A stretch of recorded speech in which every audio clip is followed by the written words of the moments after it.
Welcome back to EESC 315. Today we have the honor and pleasure of having a guest lecturer. Some of you may know Ayla. Ayla attended EESC 314 last semester, although she did a special course as a grad student. Ayla is doing her Master's in Sustainability at UBCO, and her topic is building adaptation pathways for local food production in the Okanagan bioregion, an applied participative approach. And as her project for EESC 314, or the grad version of that, she did a special project on Site C, and she's going to present the findings of that to us today, and that will serve as some interesting background for us as we move through our project on Site C. So thank you very much for joining me today, Ayla, and take it away. Thank you very much, and thanks for inviting me to give this lecture. And yeah, we're going to be talking about the Site C Clean Energy project today, which is a surprisingly highly politicized project, which, as Jerry mentioned, I wrote a paper on last semester. So going over the overview, just what I want to talk about some key points. We're going over an introduction of the who, what, where of Site C, then going over the project components, a brief history of how the project came to be, the environmental impact assessment process, and the decision outcome and controversies and debates related to the project. So starting with the introduction, the Site C Clean Energy project is the third large-scale dam and hydroelectric generation station in the series of 4, located along the Peace River in northern British Columbia. So they were originally proposed by BC Hydro in the 1950s, and the Site C Dam is currently under construction downstream from its 2 predecessors, the WAC Bennett Dam and the Peace Canyon Dam. And it's located approximately 7 kilometers south of Fort St. John. So as you can see on this map there are several municipalities and Treaty 8 Indigenous communities located within a 70-kilometer radius of the project. And the landscape surrounding the project is characterized by plateau and river valley lands extending eastwards from the Rocky Mountains to the west, where the Peace River originates. This landscape contains sensitive grasslands and wetlands, as well as a host of rare and protected aquatics and terrestrial wildlife. So anthropogenic and industrial activity and developments have already altered and impacted this landscape and its inhabitants significantly, most notably through oil and gas extraction, mining and mineral extraction, forestry, agriculture, and hydroelectrical operations. The legacy of hydroelectric projects in the Peace River region has marked the social climate there and has led to a severely disrupted environment. Given the high level of prior disturbance and possibility of some spatial and temporal overlap with these other activities and developments, cumulative effects assessments were really important for this project. The Project Activity Zone, or PAZ, was partly composed of BC Agricultural Land Reserve land, private and unsurveyed Crown land, and land owned and operated by the proponent, The unsurveyed land presented a challenge to the proponent as little data is available, especially in terms of the geological characteristics which were of particular interest to dam construction. And a really thorough survey and geological survey was needed for this project. The Project Activity Zone was also considered to be an area of critical interest for the Saulteaux and West Moberly First Nation, who regularly exercise their right to hunt and fish on these lands. And the areas west and south of the Project Activity Zone were also characterized by forests and lakes, which are regularly used for outdoor recreation, including things like fishing and hunting, trapping, and hiking, which would be disrupted by the project activities and its components. After expected completion in 2025, the project will produce 5,100 gigawatt hours of energy per year, or enough to power about 450,000 BCE residences per year for just over 100 years, and is expected to be significantly over budget at $10.7 billion as opposed to the original $7.9 billion. The proponent of this project, BC Hydro, is a provincial crown corporation. And what that means is that it's owned and operated by the province of British Columbia, and it provides about 95% of the province's population with electrical power. The mandate of the proponent is, quote, to generate, manufacture, conserve, purchase, and sell electricity to meet the needs of its consumers, end quote. BC Hydro proposed that Site C would be a way to fulfill its mandate to meet future and forecasted energy needs of British Columbians in a way that aligns with the policy objectives stipulated by the Clean Energy Act. What that means is that it provides power in a way that is dependable, cost-effective, and environmentally sound.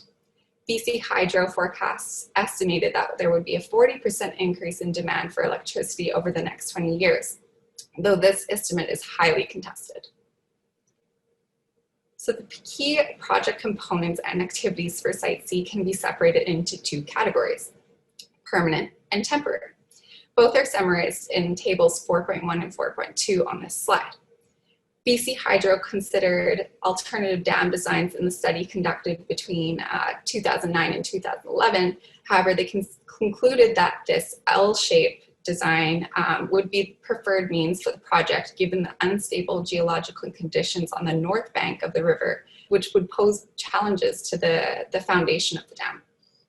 The reservoir, once completed, will span about 83 kilometers, flooding 5,500 hectares of land currently used for agriculture and recreation, comprising of sensitive and terrestrial ecosystems, and will reach a maximum depth of about 55 meters near the dam.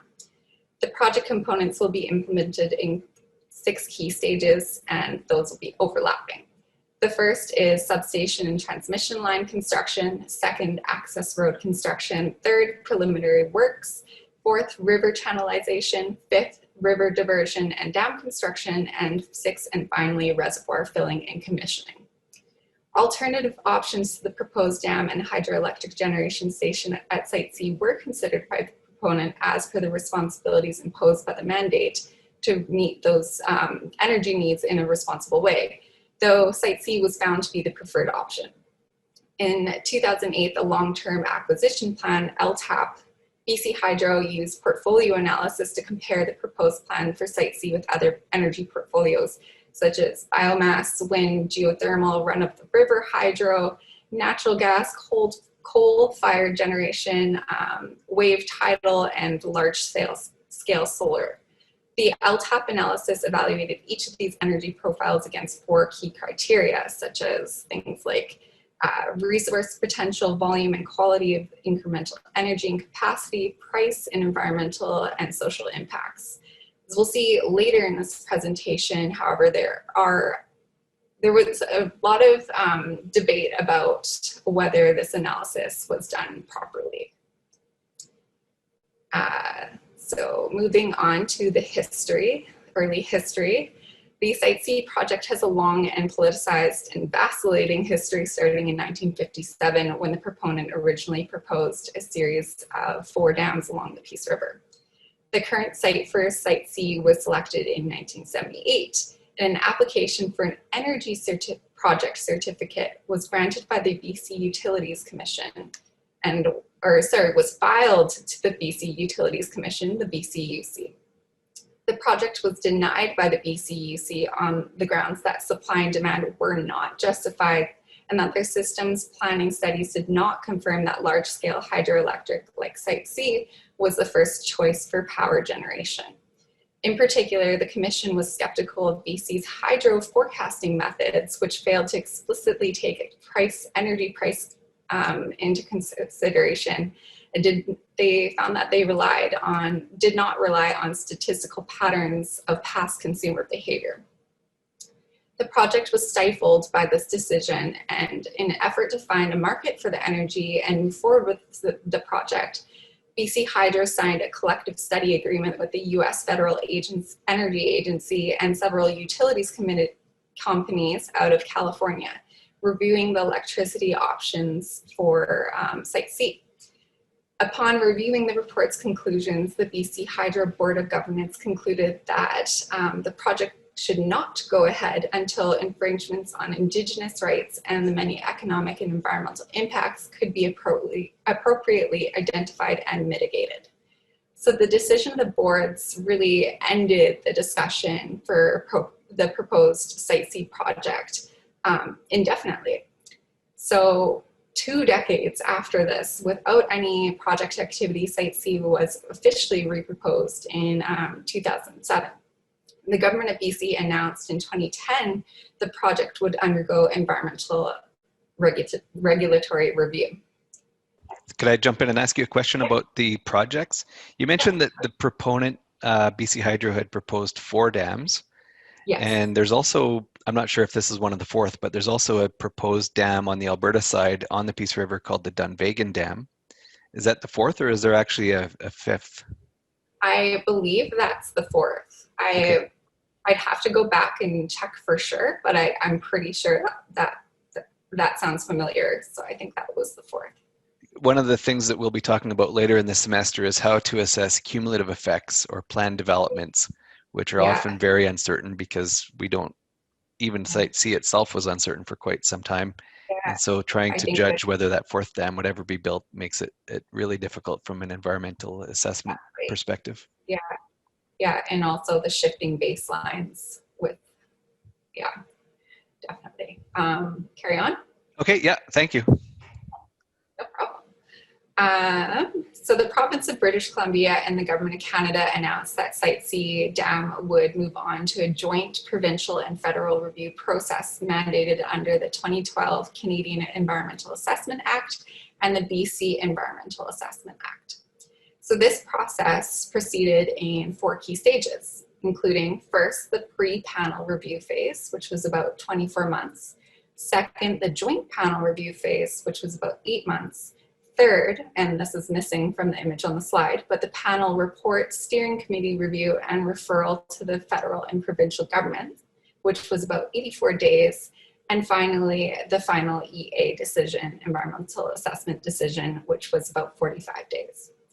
A joint review was undertaken in effort to reduce the duplication of effort on the part of both governments. Involvement of the federal government in this review became really important due to jurisdictional issues where the impacts of the dam could cross over provincial borders. For example, the proposed site for the project is located 60 kilometers from the BC-Alberta border, and the Peace River flows eastward into the Albertan territory. Thus, any restrictions to water flow could have an impact on water levels in Alberta's Athabasca and Peace deltas, which are located in Wood Buffalo National Park and are some of the world's largest freshwater deltas. So in 2010, at the beginning of the pre-panel phase, BC's Clean Energy Act was passed. And what this did was it removed the authority of the BC Utilities Commission in assessing the alignment of major projects with BC's long-term plan. And so the project was exempted from that BC UC review.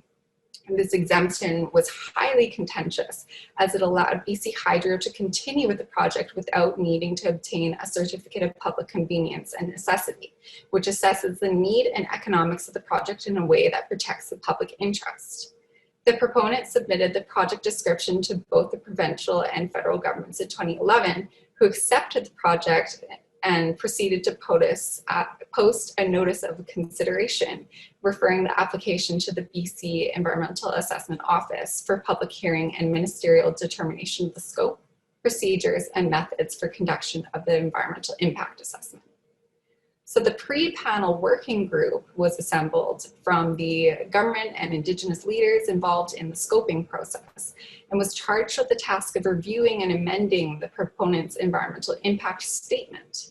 The proponents submitted their environmental impact statement, which is essentially a detailed account of the results from several studies assessing the impacts of 22 valued components to the federal and provincial governments in 2013.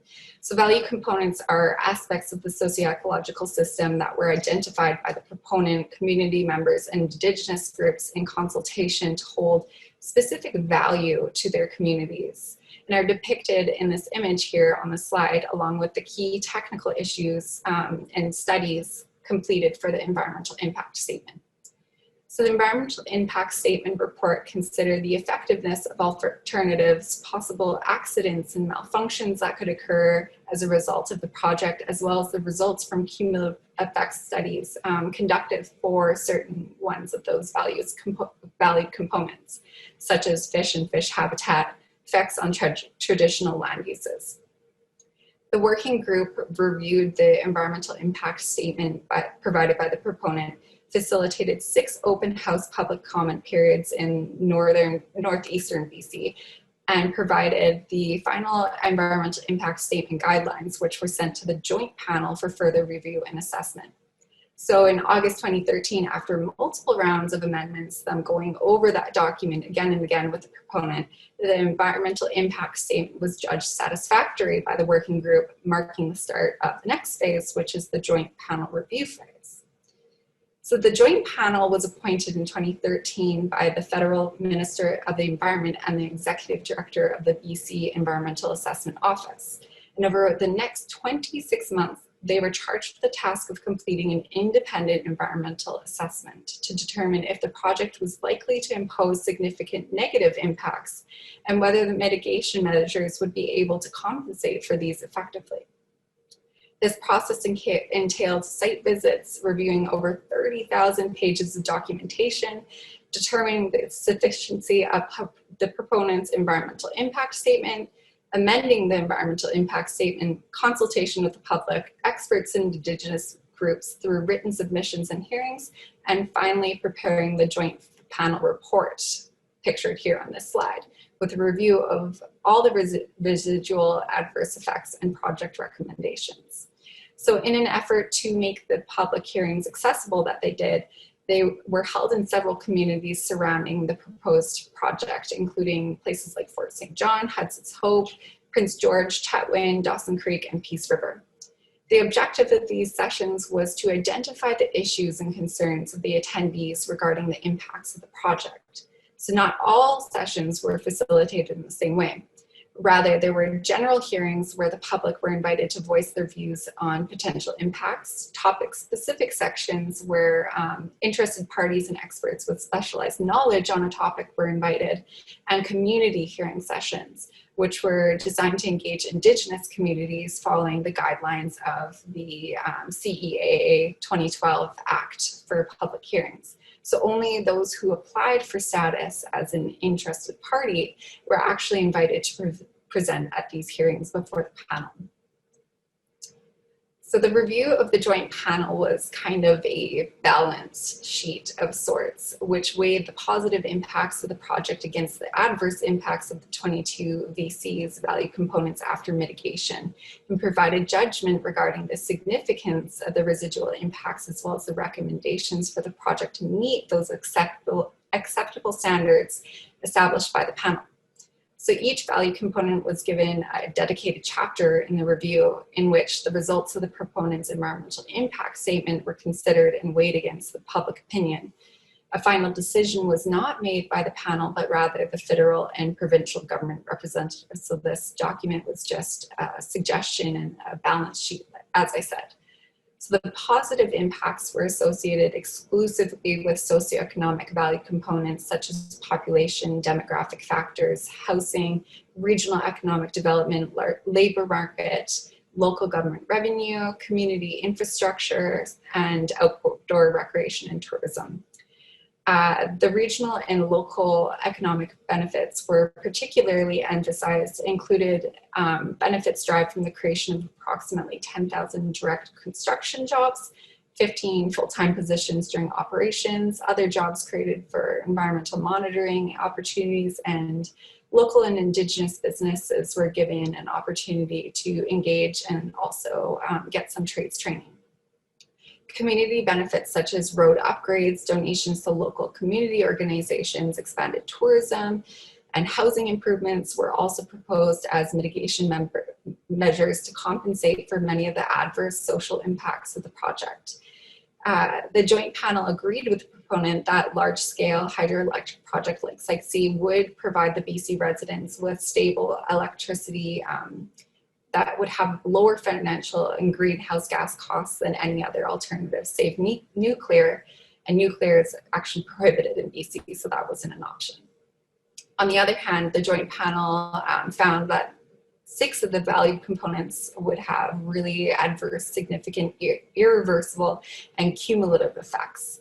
And these included impacts on fish and fish habitat, vegetation, ecological communities, the current use of lands and resources for traditional uses, which relates to the loss of hunting and fishing opportunities, effects on individual farmers who would be displaced and bear the costs of the loss of their lands, and finally, the physical, cultural, and visual heritage resources, such as paleontological, archaeological, and historical sites and objects.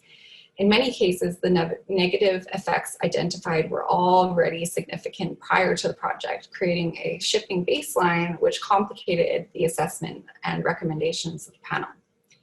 So the intergenerational debt burden and financial losses for BC Hydro accrued over several years as a result of this project were also considered as potential adverse impacts and provoked considerable public debate. While in the near term, the project would provide a reliable source of power for British Columbians, the joint panel noted that the key environmental and social costs of the project would become the burden of the future generation, who would not really actually necessarily benefit from the power. And this calls into question intergenerational equity of the project. The restriction to lands for traditional uses by Indigenous peoples was particularly contentious due to protection of hunting and fishing rights under Treaty 8. Impacts of the project on Indigenous peoples were not able to be mitigated, and the loss of cultural heritage, and in particular the effects of losing archaeological sites, human remains, and fossils due to flooding of the reservoir and the process of erosion were considered a cultural and scientific loss that would not be able to be mitigated. Lastly, highway realignments were associated with the loss of thousands of hectares of agricultural land. While this land was not really considered, the loss of these lands wasn't really considered to be a significant loss due to the relative poor quality of the land, the effects on the actual farming communities through displacement and loss of their home and property were considered significant. While the farmers were promised economic compensation, as they argued, the language of economic valuation is not an appropriate or sufficient compensation for the loss of livelihood and personal significance attached to that land. As revealed in the cumulative effects assessment, adverse effects to local ecology were significant in the region prior to the project. However, Site C threatens further disruption. In particular, sensitive ecosystems such as wildlands would be destroyed due to the flooding of the reservoir, and fish habitat, bat, bird, and other small vertebrates and invertebrate species and rare plants would be negatively impacted by both the temporary project activities and the permanent ones as well. So moving on, the report of the joint panel concluded that effects of the environment on the project should also be considered, and BC Hydro conducted assessments on the impacts of extreme weather events, seismic events, sedimentation, wildfire, flooding, drought, slope stability, mass wasting, and climate change. The proponent assessed the possible impacts of climate change on the project using climate change modeling and scenarios, which predicted warmer, wetter conditions up to 2080. And this could potentiate things like flooding, changes to the downstream regime, flow regime, and displacement of the winter ice pack and ice jams, and also pose challenges for the regional food security in the future. Most of these impacts were judged to be insignificant. However, Environment Canada actually scrutinized BC Hydro's climate projections on the basis that they only considered those median conditions rather than the range of minimums and maximums of climate change, which carry the most important risks. The panel concluded that BC Hydro's modeling and assessment of climate change impacts was sufficiently inclusive, and that the project design would mitigate most of the serious and emergent risks. Other risks that were assessed included project and business risks related to schedule delays and budget inflation, operational health risks related to accidents, malfunctions, interruption to service while in operation, and product risks causing damage to infrastructure that would not be technically and feasibly reparable.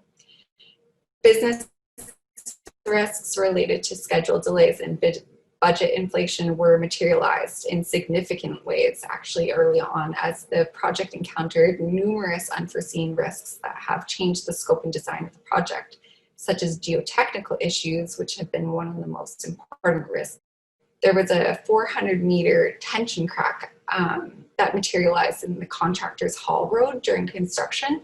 Before was a design amendment to maximize the stability of the powerhouse, spillways, and the future core areas of the dam. Similar geotechnical issues had been discovered prior at the Bennett Dam, and the proponent was aware that project activities could be subject to terrain hazards such as slope instability, sedimentation, mass wasting, and sinkholes, given the instability of the rock. Other unanticipated risks, such as extra labor and engineering requirements, contractor and labor use to compensate for adverse impacts on the valued components, though the joint panel ruled that not all of these impacts could be appropriately mitigated. The joint panel required the proponent to create mitigation management plans for many of the environmental valued components to avoid negative impacts such as water quality issues, the management of hydrocarbons, conserving wildlife habitat, preventing erosion, and controlling weeds. For fish and fish habitat, for example, there were 15 adverse effects identified, only 3 of which could be mitigated through prevention and sedimentation control plan, which entailed riparian area avoidance criteria and follow-up commitments established by the proponent. It would need to partner with forest lands, natural resources operations and rural development, the Ministry of Energy, Mines and Petroleum, and Ducks Unlimited to check up on issues of non-compliance with the conditions and recommendations established by for the issuing of the environmental assessment certificate. So since 2017, the proponent has actually voluntarily been providing the BCUC with quarterly progress reports in an attempt to bring some transparency to the progress and challenges that the project is facing. So the review of the joint panel was drafted into a referral package and delivered to the steering committee made up of provincial and federal government representatives, and then went on to the Federal Minister of the Environment and Executive Director of the BC Environmental Assessment Office for final decision. The Certificate of Environmental Impact Assessment approval was issued on October 14th, 2014, just 8 months after the panel was assembled. So the certificate approved the Site C project with upwards of 170 conditions and thousands of subconditions. And the approval was granted despite acknowledgement of irreversible and irreparable harm to both the environment, social life, and Indigenous cultures and lifeways. Construction of the project began in 2015 upon approval of Premier Christy Clark, pictured here. However, in 2017, when Premier John Horgan came into power, the project was again stifled by one of Horgan's election promises to subject the project to an independent BCUC review, once again, which, as they would hope, would end the debate regarding the need for costs associated with the project.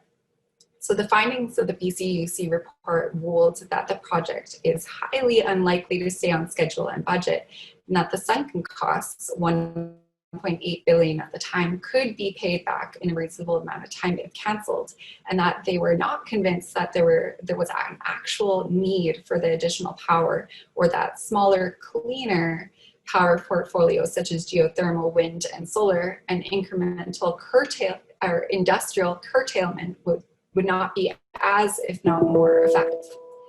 The BCUC concluded that termination and remediation of the project was warranted. Despite the BCUC's decision, Premier Horgan decided to go ahead with the Site C project based on concerns over the sunken debt costs.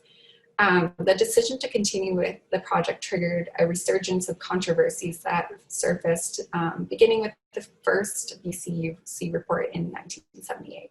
So as I said before, the Site C project is under construction and currently expected to be completed in 2025. However, this date of completion will be pushed back farther into the future under current challenges posed by the materialization of surprise risks, such as the discovery of more geotechnical issues and the COVID-19 pandemic. So geotechnical issues, as I said before, were known. However, at the end of 2019, geological mapping and monitoring activities identified substantial issues with stability below the powerhouse. And these issues were reported to the Project Assurance Board in January 2020. And BC Hydro has been continuing to work with an independent technical advisory board and Project Assurance Board to determine the enhancement measures necessary to proceed with the project. The cost of these enhancements remains unknown, however, they are expected to be substantial. Additionally, in 2020, in an annual progress report written by the proponent to the BCUC, the BC Hydro disclosed that COVID-19 pandemic would result in significant impacts on costs and schedule overruns. This is because work on the dam had to be scaled back and new safety measures had to be put in place, which all limited the amount of workers available and able to be on the site. BC Hydro has now listed their project health as red on their project dashboard, which means that they have significant concerns for the schedule, scope, and budget of the project. So overall, the future of Site C and its costs appears to be highly uncertain.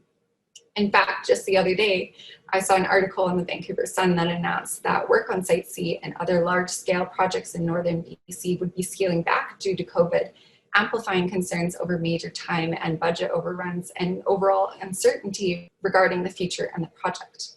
So, controversies and debates. So first, the first controversy, the argument for a lack of clear need and consideration of alternatives was really catalyzed by the BCUC's reports and supported by Mark Ellison, who's actually the proponent's own former CEO. In a report written for the BCUC by Ellison, Ellison suggested that BC Hydro had grossly exaggerated demand given that annual hydro demand had been flat between 1990 and 2017 and has not accounted for price elasticity, which results from a higher debt burden and which would not be affordable in the future. He described this overestimation to be supplemented by a, quote, deliberate attempt to drive demand, unquote, where the former government, Christy Clark, subsidized the industry to generate more demand to justify the project and supported this by false claims that the energy could be sold to Alberta, who already had means to generate cheap energy via gas-fired plants. The claims made in Ellison's report were supported by international energy expert Robert McCullough, who said in an interview with a Northern BC paper that, quote, there's no need for the project. Even if there was, we'd have cheaper alternatives that are more agile, easier to site, and easier to finish, and much less expensive, end quote. Though alternative means were considered by BC Hydro, the public and many experts remain skeptical that large hydroelectric projects were the best option.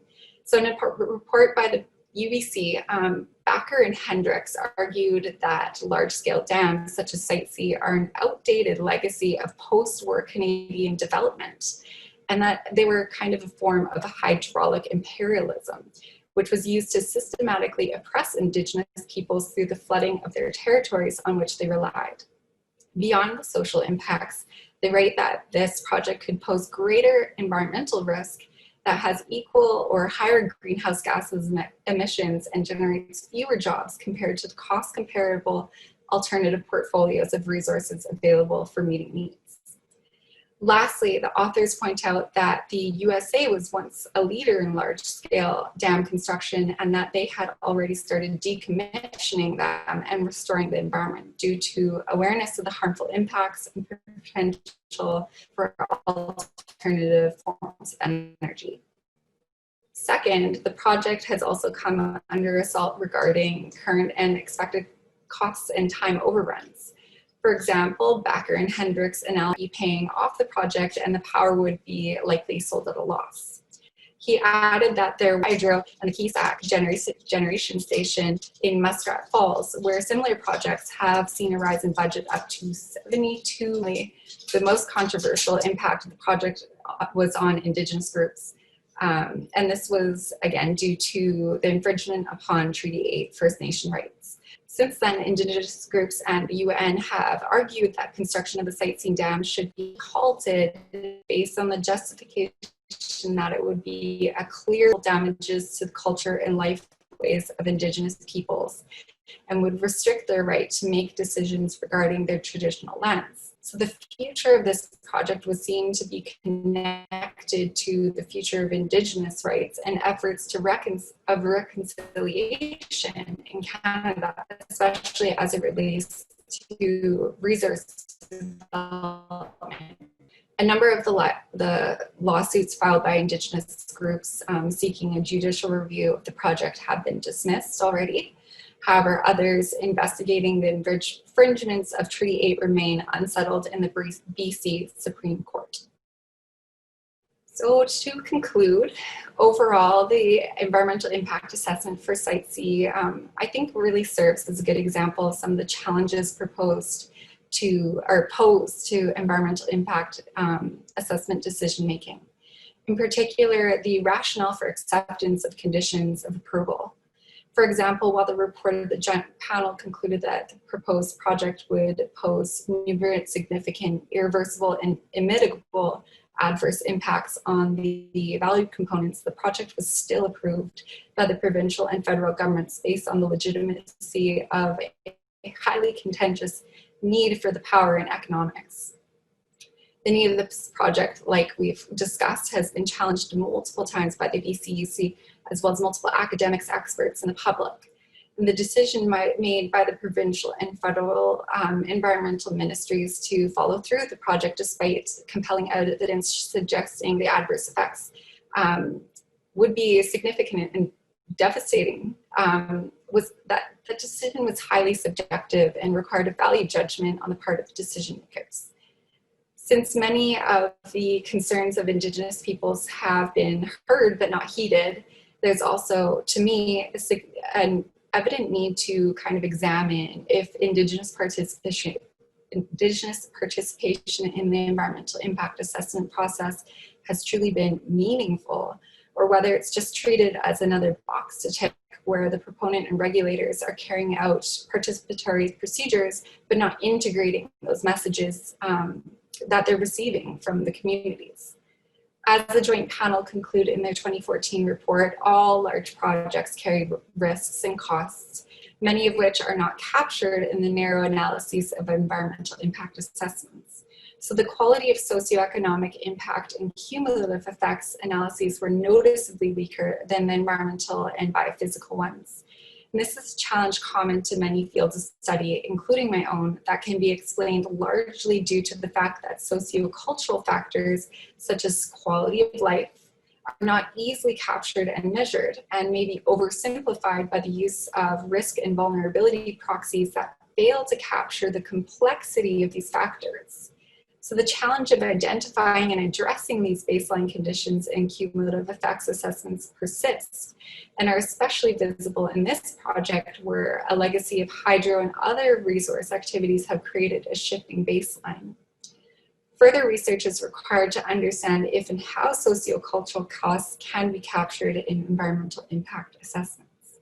So as the panel concluded, Site C is a massive landscape altering project that will impact the environment as well as the sociocultural and environmental fabric of the communities included in the scope of the environmental impact assessment, but also beyond, as these impacts do not exist in isolation, but in a complex socio-ecological system. The flow-on effects may diffuse spatially, but they'll also diffuse temporally, as the project impacts are to become the burden of multiple generations of future British Columbians.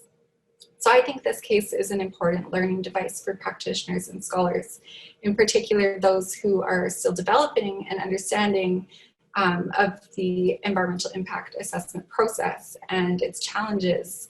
And I think we really benefit from the completeness of the file and high level of accessibility and organization of all these files.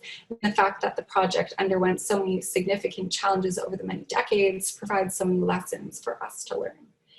So that is all that I had for you today. I hope you enjoyed my presentation and didn't find it overwhelming.